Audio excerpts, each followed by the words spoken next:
friends, you are watching Sanjay Ramphal podcast. In every episode, we introduce you to a new personality and tell you about their special thing which are about their success. And in this episode today, we are going to tell about Boston-based pop singer and songwriter who views heart-touching stories. Started her career in Boston and mastered songwriting and singing in pop and folk genres.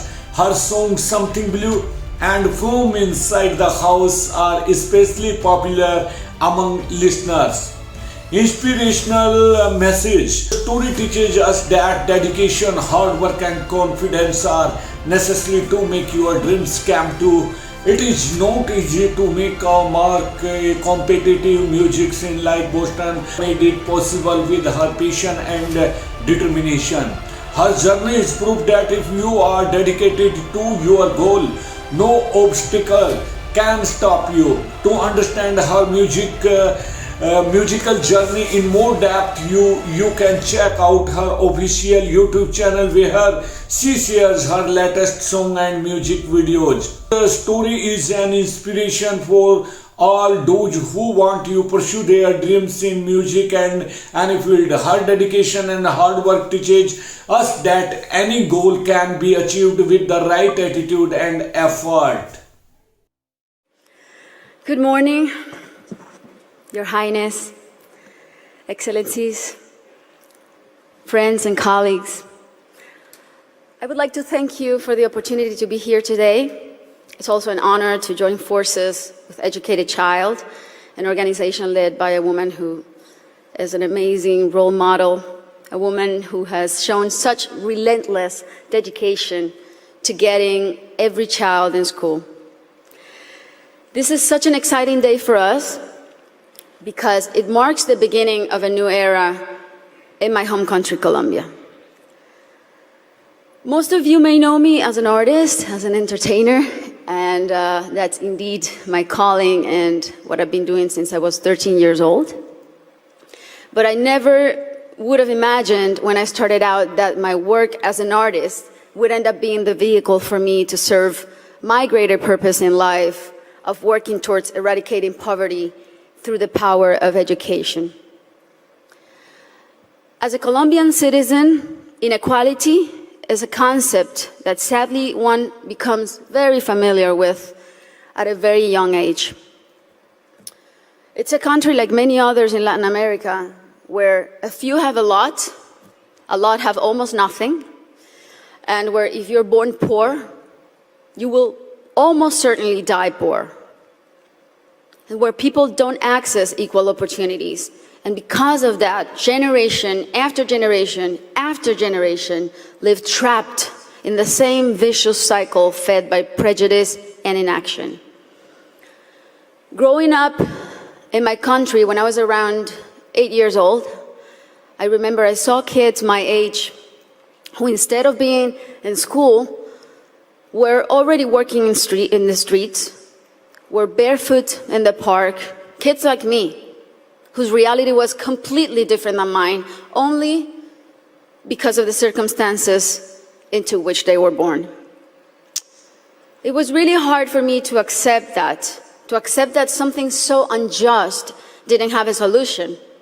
There had to be something that could be done. So I often asked myself why the adults around me were so resigned to the fact that these kids, who were just like me, or even their own children, were living in a parallel reality so different and so cruel. As Kofi Annan put it, poverty is intolerable in a world of plenty. So as soon as I had some success, the first thing I wanted to do was to invest as many resources as I could into what later would become the most meaningful project of my life, working for children. So I set out to find a team of people who dreamed big and worked hard and thought like me to help me right the wrongs that I had witnessed throughout my entire childhood. And that's when our foundation, the Barefoot Foundation, Pies Descalzos Foundation, was born. I knew and I was only 18 years old then, but I knew that I wanted to focus on children and improving their lives, but I didn't know where to start. So I really felt that I needed to learn what the roots of inequality and low social mobility were. So I decided to study the reasons why children were working in the streets, or why some children were being recruited by the violent organizations like the paramilitary or the guerrillas. Why were so many children suffering from chronic malnutrition? And I realized that most of the issues that children face in my country had and have a common denominator: the lack of access to quality education. To me, it became crystal clear that education was the surest way to give all of these kids the best fighting chance of improving their circumstances in life, because education is the great equalizer. When I started building schools in Colombia, we chose the most remote areas where there was literally nothing, no infrastructure, no paved roads, no electricity, no potable water. And we decided to build in those places, but not only build schools, but state-of-the-art schools. Schools with comprehensive models that included ECD programs, school feeding programs, parent and teacher training. And another very important part is we decided to engage the government as a strategic partner, and made it nearly impossible for them to say no to doing their part by showing them results through our holistic model that really proved to work.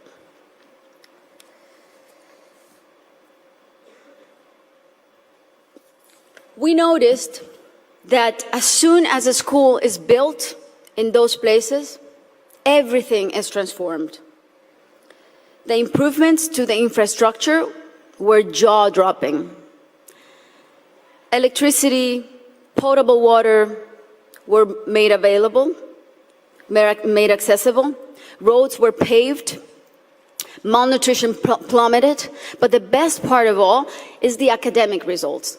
The kids really responded academically. And now those kids who could have been recruited by the guerrillas or paramilitaries, or that could have had a completely different outcomes for their lives, they're now on their way to the university and thriving in their communities. Some of them are athletes, some of them are professionals.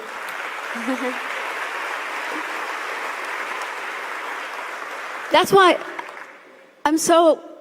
it really is a thrill to work for education. That's why I'm so passionate about it, because I've really seen results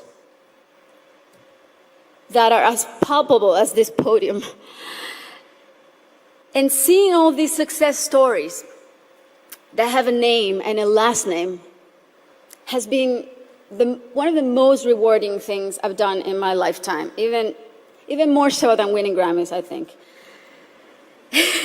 Now,